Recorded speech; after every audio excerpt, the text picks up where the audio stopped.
আসসালামু আলাইকুম। দেখছেন বাগিচা বাড়ি। এটা হচ্ছে আমার চেরি গাছ, ইন্ডিয়ান চেরি। তো চেরি গাছটা আসলে ডালপালায় অনেক বড় হয়ে যাচ্ছিল।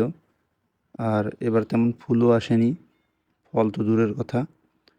তো গাছটিকে ভাবতেছি আমি প্রুনিং করে দেব। তো যেই কথা সেই কাজ। আমার বাগানে যে সিকেচারটা আছে এটা নিয়ে আমি উঠে পড়লাম যে গাছটিকে প্রুনিং করে দেই। তো গাছ প্রুনিং আসলে সবসময় সঠিকভাবে করতে হয়। প্রথমেই যেটা দিয়ে আমি কাটবো সেটা অবশ্যই ধারালো হতে হবে। এরপর গাছের কাটিংটা অবশ্যই ভি আকৃতির হতে হবে, যাতে কাটা অংশে কখনোই পানি জমে না থাকে।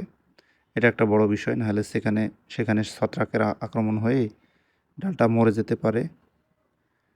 তো এই যে দেখুন, ফাইনাল কাটিং দেওয়ার পরে আমার গাছের অবস্থা এবং কতগুলো ডাল এখান থেকে আমি কেটে নিলাম। এবং এটা একটা হাফ ড্রাম না, এটা একটা মিনি হাফ ড্রামে বসানো আছে। এরপর কাটা অংশগুলোতে আমি ছত্রাকনাশক দিয়ে দিচ্ছি, যাতে ডাইব্যাক বা অন্য কোনো রোগে আক্রান্ত না হয় ডালগুলো।